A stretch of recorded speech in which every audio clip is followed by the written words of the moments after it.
వైకుంఠ ద్వార దర్శనాల వేళ సామాన్య భక్తుల కోసం టీటీడీ మరో కీలక నిర్ణయం తీసుకుంది. స్వామివారికి అభిషేక సేవ నిర్వహిస్తున్న సమయంలో సర్వదర్శనానికి అనుమతించింది.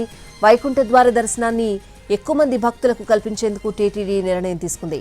శుక్రవారం రోజున అదనంగా 5,000 మంది భక్తులకు స్వామివారి వైకుంఠ ద్వార దర్శనం కల్పించింది.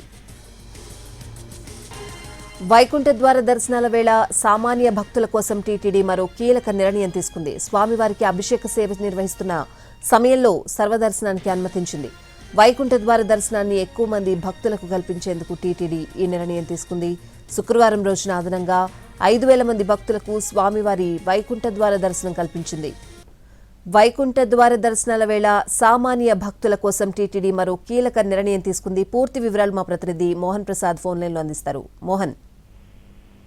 శ్రీవారి ఆలయంలో వైకుంఠ ద్వార దర్శనాలు 4వ రోజుకు చేరుకున్నాయి. ఇవాల్టి రోజు నుంచి కూడా సర్వదర్శనం భక్తులను ఎలాంటి టోకెన్ లేకుండా స్వామివారి దర్శనానికి అనుమతించేలా ఏర్పాట్లు చేసింది. మొదటి 3 రోజులకు సంబంధించి ఆన్లైన్ లో దర్శన టోకెన్లు జారీ చేశారు. 1,89,000 దర్శన టోకెన్లు జారీ చేశారు. ఇక ఇవాల్టి రోజు నుంచి సర్వదర్శనం భక్తులు నేరుగా తిరుమల చేరుకుంటే వారిని స్వామివారి దర్శనానికి అనుమతించేలా టీటీడీ ఏర్పాట్లు చేసినప్పటికీ కూడా నిన్న సాయంత్రం నుంచి కూడా భక్తుల తాకిడి పెరిగిపోయింది. సర్వదర్శనం కోసం నిన్న సాయంత్రం నుంచి కూడా ఇప్పటి వరకు దాదాపు 35,000 మంది భక్తులు తిరుమల చేరుకున్నారు. దీంతో నిన్నటి రోజు రాత్రి నుంచి కూడా సర్వదర్శనం భక్తులకు స్వామివారి దర్శన భాగ్యాన్ని కల్పించేలా టీటీడీ ఏర్పాట్లు చేసింది. నిన్న రాత్రి దాదాపు 3,000 మంది భక్తులను స్వామివారి దర్శనానికి టీటీడీ అనుమతించింది. ఇక ఇవాల్టి రోజు ఉదయం స్వామివారికి తిరుప్పావైతో మేల్కొల్పు కార్యక్రమం ప్రారంభమవుతుంది. నిత్య కైంకర్యాలు జరిగేటటువంటి సమయంలో సాధారణంగా 3,000 మంది భక్తులను స్వామివారి దర్శనానికి అనుమతించేటటువంటి అవకాశం టీటీడీకి ఉంటుంది. ఇక స్వామివారి ఆలయంలో శుక్రవారం రోజున అభిషేక సేవను నిర్వహిస్తారు. దీంతో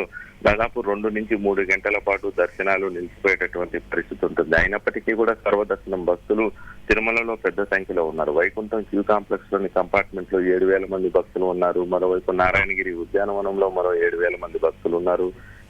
అటు తర్వాత ఉన్నటువంటి క్యూ లైన్ లో 14,000 మంది భక్తులు ఉన్నారు. ఇలా 28,000 మంది భక్తులు స్వామి దర్శనం కోసం వేచి ఉన్నటువంటి నేపథ్యంలో వారు వేచి ఉండే సమయాన్ని తగ్గించడం కోసం అంటూ కూడా టీటీడీ ఒక కీలక నిర్ణయం అయితే తీసుకుంది. అభిషేక సేవను నిర్వహిస్తున్నటువంటి సమయంలో భక్తులను దర్శనానికి అనుమతించేలా ఏర్పాట్లు చేశారు. అప్పటికప్పుడు తీసుకున్నటువంటి ఈ నిర్ణయంతో దాదాపు 5,000 మంది భక్తులకు స్వామివారి దర్శన భాగ్యం లభించింది. దీంతో వైకుంఠం క్యూ కాంప్లెక్స్ లోని కంపార్ట్మెంట్ లో ఉన్న దాదాపు అందరూ భక్తులకి కూడా స్వామివారి దర్శన భాగ్యం లభించేటటువంటి పరిస్థితి ఏర్పడింది. దీంతో క్యూ లైన్ లో వేచి ఉండవలసిన సమయం తగ్గినటువంటి పరిస్థితి. ఇక ఇవాల్టి రోజు నుంచి కూడా ప్రత్యేక ప్రవేశ దర్శనానికి సంబంధించి ఆన్లైన్ లో దర్శన టోకెన్ కలిగినటువంటి భక్తులు కూడా స్వామివారి దర్శనానికి విచ్చేసేటటువంటి అవకాశం ఉండడంతో శుక్రవారం రోజున ఆలయంలో లభిస్తున్నటువంటి దర్శన సమయం తగ్గుముఖం పడుతుంది. దీంతో భక్తులకు ఇబ్బందులు తలెత్తకుండా ఉండేందుకు టీటీడీ కీలక నిర్ణయం తీసుకొని ప్రయోగాత్మకంగా కూడా అమలు చేసి విజయవంతమైందని చెప్పవచ్చు. స్వామివారిని దర్శించుకొచ్చినటువంటి భక్తులు